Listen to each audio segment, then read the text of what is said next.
Bachelor of hotel management లో university first rank, second rank, third rank. Sun international, Visakhapatnam, Hyderabad.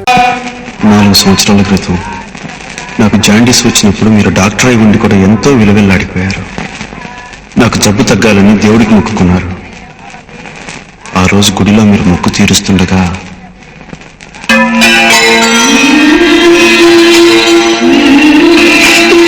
ఇంకా ఉన్నాయా?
భయపడకు సంధ్య, నేను నీతో మాట్లాడాలి. నీతో మాట్లాడటం నాకు ఇష్టం లేదు.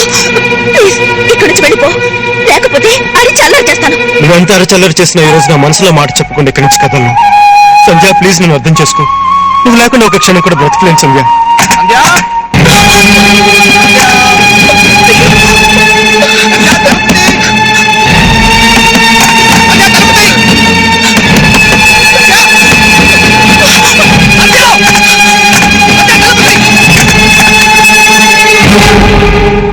లోపల ఎవరో ఉన్నట్టున్నారు. ఇంత త్వరగా చీర అలా కట్టుకున్నావే? నన్ను మీరనేది? లోపల మాటలు వినబడ్డాయంటున్నాను. ఎవరు లేరు నాన్న, నేనే గట్టిగా చదువుకుంటున్నాను. నువ్వు చదువుకోమా, చదువుకో చదువుకో చదువు. నువ్వు చదువుకోమా, నువ్వు చదువు.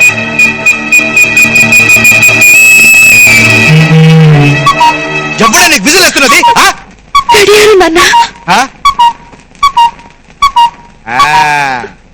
నేను మోనార్క్ని, నన్ను ఎవరు మోసం చేయలేరు.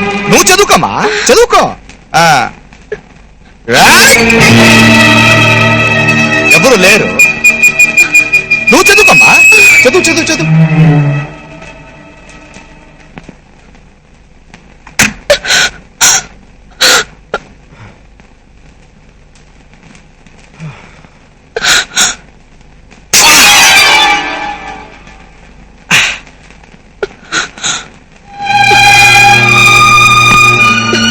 చూడు, నిన్ను నేనిప్పుడు కాపాడింది కూడా ప్రేమతో కాదు, మానవత్వంతో. దాన్ని నువ్వు ప్రేమగా ఊహించుకుంటే అది నా తప్పు కాదు. మానవత్వానికి ప్రేమకి తేడా ఏమిటో నాకు తెలియటం లేదు సంధ్య. మానవత్వం లేనిదే ప్రేమ పుట్టదు, ప్రేమ నిండి ఉన్నదే మానవత్వం. చూడు సంధ్య, నాకు కావాల్సిన నువ్వు, నీ ప్రేమ, నీ మనసులో నాకు చోటు. నాలుగేళ్ళగా నేను చెప్పాలని చెప్పలేకపోయిన మాటలు ఎన్నో ఉన్నాయి. అందుకే నా మాటలు నీ క్యాసెట్లో రికార్డ్ చేశాను. ఇది క్యాసెట్ మాత్రమే కాదు, పూర్తిగా నా మనసు.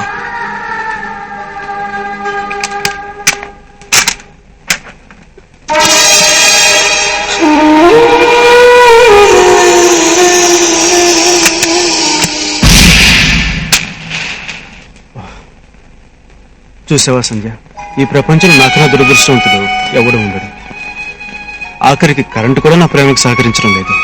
ఎందుకు ప్రేమ ప్రేమ అంటూ చదువు సంధ్య లేకుండా తిరుగుతావు? చూసావా సంధ్య, సంధ్య లేకుండా ఎలా తిరగలుగుతున్నావు? నువ్వే అడుగుతున్నావు.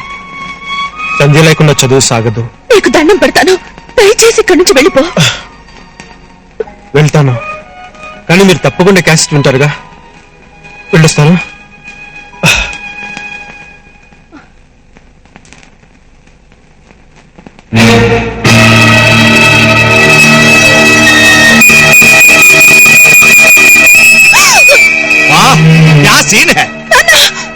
మోనార్కుని.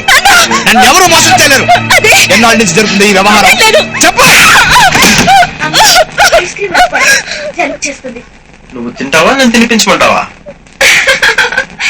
నేనేమన్నా చిన్నపిల్లనా నువ్వు తినిపించడానికి? నువ్వు నాకు చిన్న పిల్లవి, కన్నె పిల్లవి, కావాల్సిన పిల్లవి.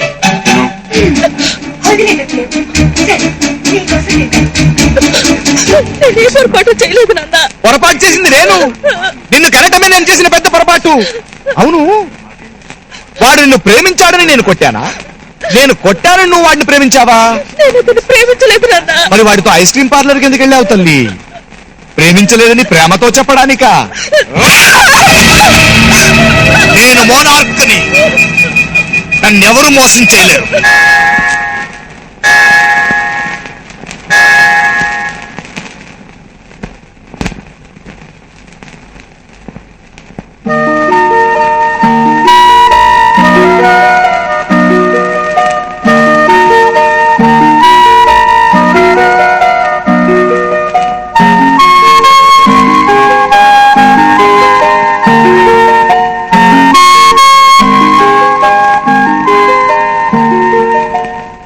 డాడీ, మిమ్మల్ని చాలా బాధపెడుతున్నాను కదూ.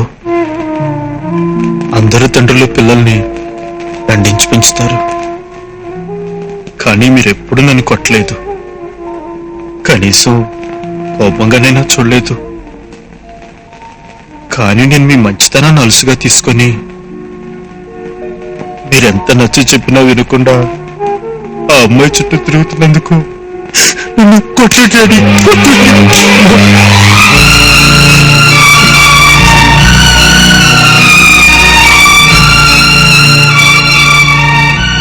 డాడీ, ఏ అమ్మాయిలోనైనా అందం, చందం, వినయం, విధేయత, చదువు, తెలివి, వీటిలో ఏవో కొన్ని సుగుణాలే ఉంటాయి.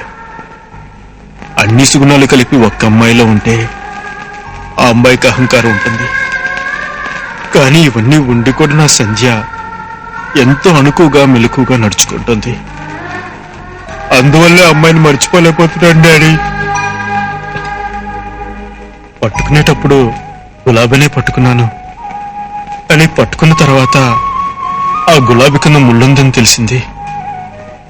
అది గుచ్చుకుంటోంది, కానీ విడిచిపెట్టలేకపోతున్నాను. చిన్నప్పటి నుంచి నాకేది కావాలని కోరుకున్నా అది సాధించే వరకు వదిలిపెట్టనని మీకు తెలుసు కదా డాడీ. దేవుడు నా దగ్గరికి వచ్చి సంజయ్ కావాలా, నీ ప్రాణం కావాలని అడిగితే నాకు సంజయ్ కావాలని కోరుకుంటాను డాడీ. అదే దేవుడు నీకు సంజయ్ కావాలా, డాడీ కావాలా అని అడిగితే మా డాడీకి కోడలుగా సంజయ్ కావాలని కోరుకుంటాను.